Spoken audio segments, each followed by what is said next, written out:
Hi, my name is Mariah Ben, and today I will be talking to you about email and text communication in the workplace.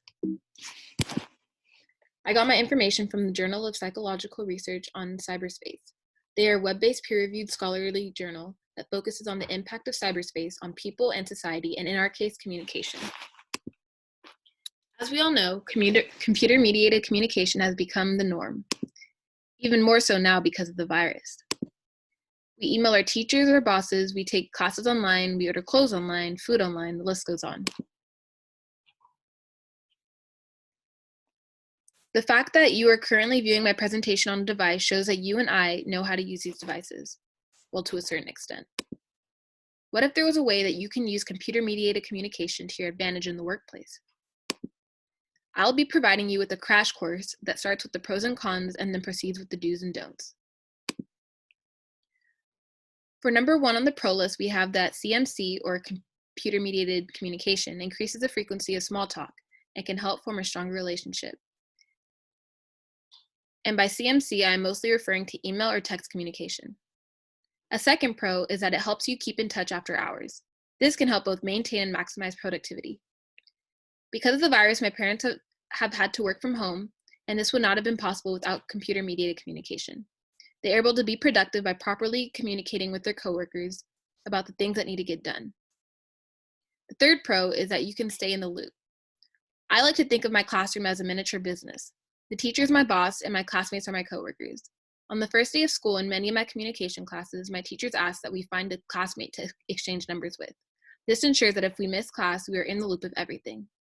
Similar to this, having a coworker's number or email can help keep you in the loop of things. For instance, let's say that you took a sick day at work, and you end up having an emergency meeting the next day.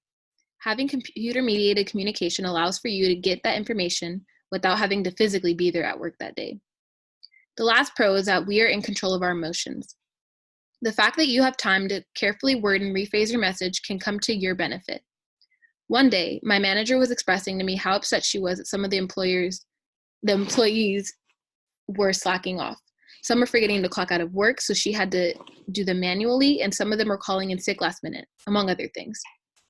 As her confidant, she was ranting to me about the employees, and I can tell she was very upset. She was very harsh in the way that she was explaining it. But come the next day, when she sent out an email blast, she emailed her frustration very calmly. Had I not known how upset all of this had made her from listening to her rant, her email blast would have appeared to me as a simple friendly reminder message. She was able to save herself from looking mad and angry and saying things she regretted, all thanks to computer-mediated communication. First con is that you lack an immediate response. For obvious reasons, computer-mediated responses won't result in an immediate response. The second con is misinterpretation.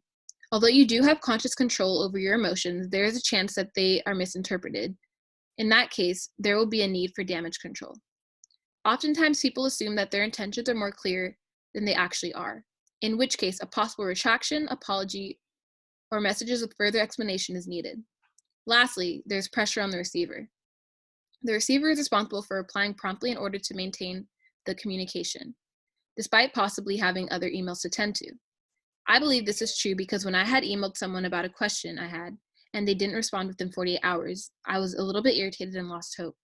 However, when she replied, she gave me a lengthy apology about what had happened and what was going on in her life, although she didn't need to do that because I was the one asking her for help, despite her having other duties. Since you are now aware of the pros and cons, you can determine whether or not your message should be communicated verbally or non-verbally. Let's try an example. I'm upset at something that happened at work. Should I wait until I'm calm and send a message, or should I respond right in the heat of the moment? Now that you are aware that you can possibly send a message that can be worded better than you would have come off in person, you just kept your job. Congrats. Now let's discuss the do's and don'ts. Like everything else, there are exceptions.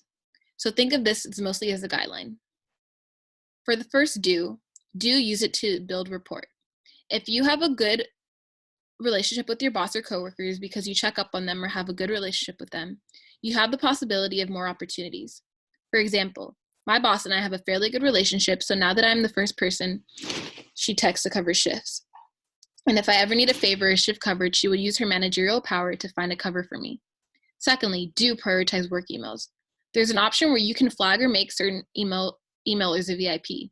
Do this so that important messages don't get lost in the junk. Lastly, do have a separate email account for professional business.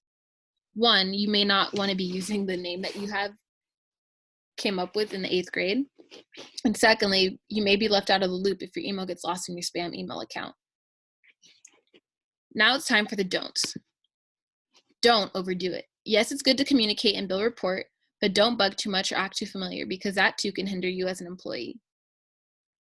Don't rely on CMC too much. Understand that there is still a need for face-to-face communication, and don't deliver bad news over computer-mediated communication. Although you may want to avoid the awkwardness of it all, these conversations are best to have in person. Just like you wouldn't want to be broken up over text, don't fire or break up with someone virtually.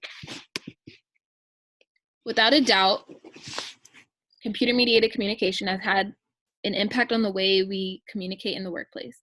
It's made it so that our coworkers and bosses are more accessible with increasing flexibility and productivity.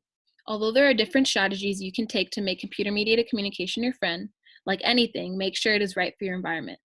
If your boss advises you not to text them after hours, don't unless you know that you have that type of relationship with them. It is all situational. Hopefully this crash course helped you get a feel for computer-mediated communication and when it's appropriate and how you can use it to your advantage. And remember, I cannot stress this enough. There is still a need for face-to-face communication in the workplace. I just taught you the ways that you can use it to your advantage. Thanks for watching.